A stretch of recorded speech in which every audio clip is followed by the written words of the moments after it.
Hi, I'm Kristy Gordon. I'm one of the artists from Eden Gardens this year, and I've got a couple of questions for the curator, Meredith Kirton. Are the artworks as you imagined once they are installed? Kristy, that's a really good question because you see something that an artist has pitched and it's basically a PowerPoint slide or something like that. And then to imagine them, 6 metres tall or something else is completely different. And when they're actually in the material form, they take on a life of their own. And to be honest, I think they surprise the artists as well, that they're never quite what they imagine, that the journey from their thought bubble to installing can be a long one. And that's the wonderful part of it, because just like a garden, their idea grows. Absolutely. And the work changes and it's all the better for it. It's true. From the artist's perspective, they definitely do change over time, and it is exciting and experimental, and I think that's the way you make great art. What are some of the unexpected aspects of this show? It's quite dark in places. I have been surprised how sometimes I've nearly moved to tears at different installations. There's one in particular that uses bones and broken promises, and I found it quite profound, actually. I think that's the extraordinary thing about art. I'm actually a person that works with words and plants normally, and more is always more is always more, and until you prune it back a little bit and cut it back a bit, etc., etc. But it's when you see art it's just like it hits you in the face. It's an impact sometimes. I mean, sometimes it's immersive and it works on you slowly, but sometimes it can just be so powerful the way it communicates by saying nothing. How are you challenged by the curation of a show like Eden? Oh, that's very tricky because it's a big show. There's 35 installations, multiple artists, logistical challenges everywhere. It could be that some things are up in trees and some things are in water, and that the water levels changes, and that the weather is extremely variable, and unprecedented has become the norm. So there's so many challenges around the weather and the climate, and that's what everyone's facing. So why should we be special here in our little Eden Gardens? It is paradise, but it's still part of the real world.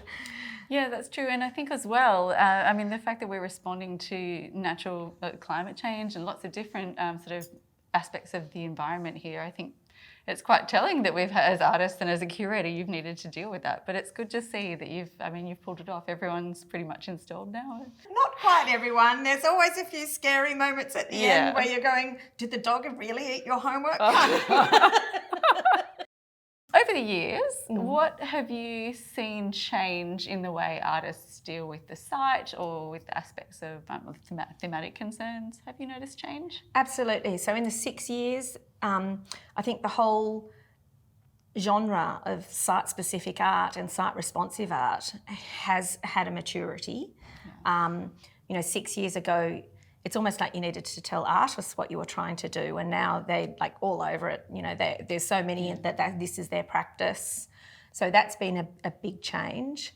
I've really loved the fact that when Eden Unearthed first started, we've always modelled it on the 3 pillars of sustainability. So economic sustainability, that the artists are supported with stipends, that they're valued for their work, that we try to do as much as we can to promote and reward the artists. We don't expect, them to only get paid if we sell something, and that something's only of worth if it's sold and things like that. But so there's that aspect. There's the social responsibility that we really try to engage with our community and our charities that we work with, like Father Chris Riley's Youth Off the Streets and Cancer Council New South Wales. And also environmental responsibility. But through those 3 pillars, I guess over the 6 years, what I've noticed most is when we started 6 years ago, we were the only exhibition that offered stipends to artists. And I think it's been a real disruptor. Absolutely. That the artists have been going, how come they're doing it? Why aren't I getting it from such and such? And the other exhibitors are going, maybe we need to offer stipends because the artists are demanding that now. And we think that's fantastic, that there's a better deal out there for everyone. Absolutely. And as an artist with the stipend as well, that it's a game changer as well, because not just because it sort of pushes the industry, but also it pushes practice.